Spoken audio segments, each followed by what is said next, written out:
দীর্ঘ এক যুগের বেশি মায়ের মুখ দেখি নাই। লন্ডন থেকে নিজ জন্মভূমি লোহাগড়া ফিরে বললেন বিএনপি নেতা তুহিন মোল্লা। মোহাম্মদ আজিজুল বিশ্বাসের পাঠানো তথ্য ও ভিডিওচিত্রে বিস্তারিত। দীর্ঘ এক যুগের বেশি মায়ের মুখ দেখি নাই। লন্ডন থেকে নিজ জন্মভূমি লোহাগড়া এসে সাংবাদিকদের প্রশ্নের উত্তরে এ কথা জানান উপজেলা লাহোরিয়া গ্রামের প্রবাসী বিএনপি নেতা মোহাম্মদ তুহিন মোল্লা। এ সময় তাকে হাজার হাজার দলীয় নেতাকর্মী ও সমর্থকরা ফুল দিয়ে বরণ করে নেন। মঙ্গলবার 11 ফেব্রুয়ারি সকাল 10টার দিকে লন্ডন মহানগর বিএনপি নেতা যুগ্ম সাধারণ সম্পাদক ও লাহোরিয়া গ্রামের মোহাম্মদ মালেক মোল্লার ছেলে প্রবাসী বিএনপি নেতা মোহাম্মদ তুহিন মোল্লা ঢাকা থেকে সড়কপথে রওনা হয়ে নড়াইলের লোহাগড়ার মধুমতি সেতুর পশ্চিম প্রান্তে এসে দুপুরের দিকে পৌঁছালে তার অপেক্ষায় থাকা ফেস্টুন এবং ব্যানার হতে হাজার হাজার অপেক্ষামান দলীয় নেতাকর্মীরা তাকে ফুলের মালা দিয়ে বরণ করে নেন।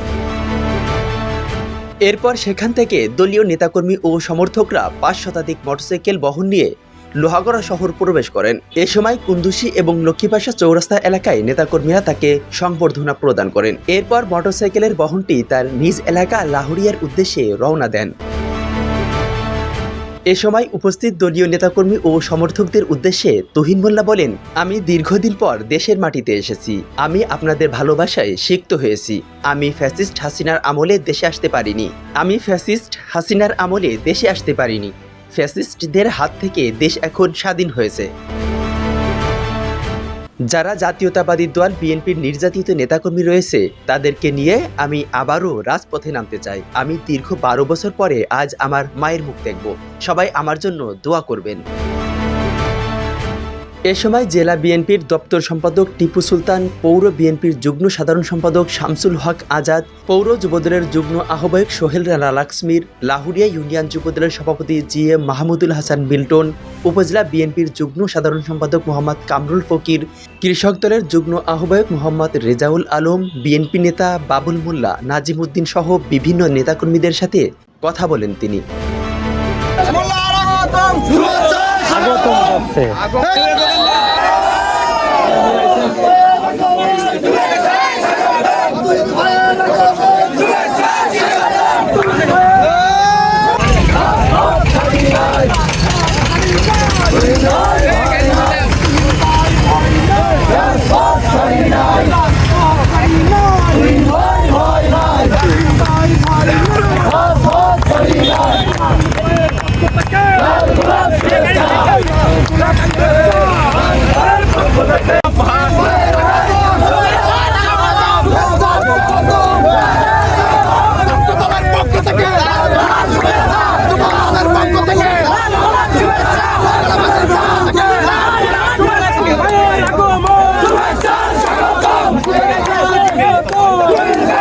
আমরা আসলে শান্তি ফিল করতেছি, কারণ 12 বছর পর দেশের মাটিতে আসায় এটা ভাষায় প্রকাশ করার মতন না। তুহিন ভাইয়ের আগমন, শুভেচ্ছার স্বাগতম। বক্তব্য দেওয়ার কিছু নাই। আমার রাজনীতির কিছু পরিচয় দিয়ে এখানে আমার রাজনীতি শুরু হয়েছে টিপু ভাইয়ের দিয়ে। ছাত্র দল থেকে আমার রাজনীতি শুরু। দীর্ঘদিন বছর ধরে এই টিপু ভাই ধরেন আমার রাজনীতির পুরো এই লোহাগড়া। লাস্টে আমি যখন লন্ডনে যাই, স্টাডি নিয়ে একটু বিজি হয়ে গেছিলাম। লিডারের কাছে অনুমতি নিয়ে আমি স্টপ ছিলাম দেশে আসার জন্য।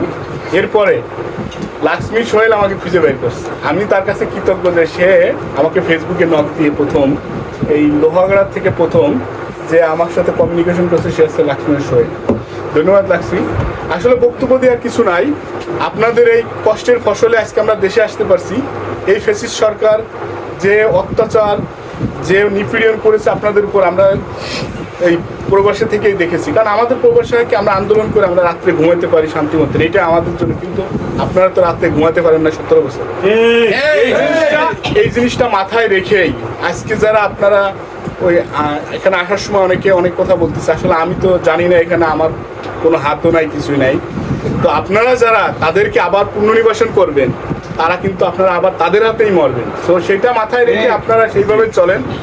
আর দেশনায়ক তারেক রহমান একটা কথাই বলেছেন যে আমাকে যেভাবে অত্যাচার, আমার ফ্যামিলি পিছনে যার ছবি রাখা আছে, আসলে বুক ফেটে শুনে কিন্তু ওনাকে কিন্তু স্লো প্রয়োজন দিয়ে মারা হয়েছে, হত্যা করা হয়েছে। আরাফাত রহমান কোকোবার, আমি ওনার কোকো মেমোরিয়াল ট্রাস্টের একজন সদস্য, যেটা আপনারা জানলে খুশি হবেন যে তারেক রহমান নির্দেশে ওটা হয়, যে কোকো মেমোরিয়াল ট্রাস্টের থেকে যে খেলা হয় cocoa cricket tournament in London, শুধু ওই মেমোরিয়াল ট্রাস্টটা ভাইয়ার হাতেই আছে। ভাইয়া যখন লন্ডনে আসবেন, দেশে আসবেন, তখন আবার ওই কমিটিটা এখানে দিবে।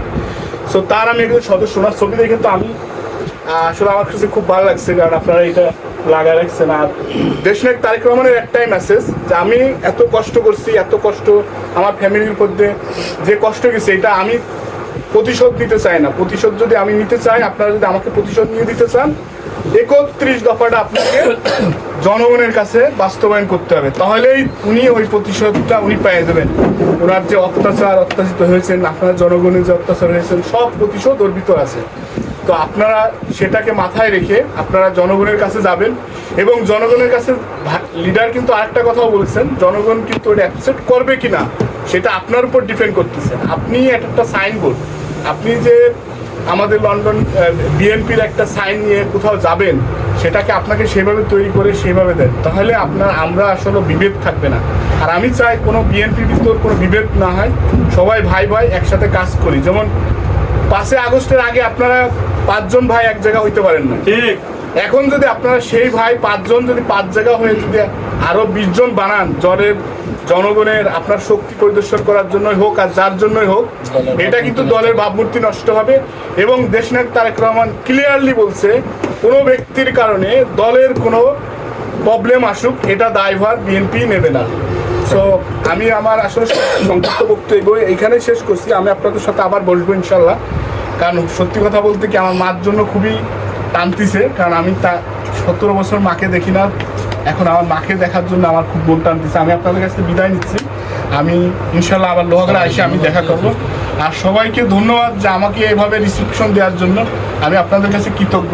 আমার ধারায় যদি কোনো উপকারে আপনাদের আসে, নক করবেন, আমার যতটুকু সম্ভব ইনশাল্লাহ আমি আপনাদের পাশে থাকবো, এই প্রমিসটা আপনাদের দিয়ে। ইমাম হাসান, ই টেলিভিশন।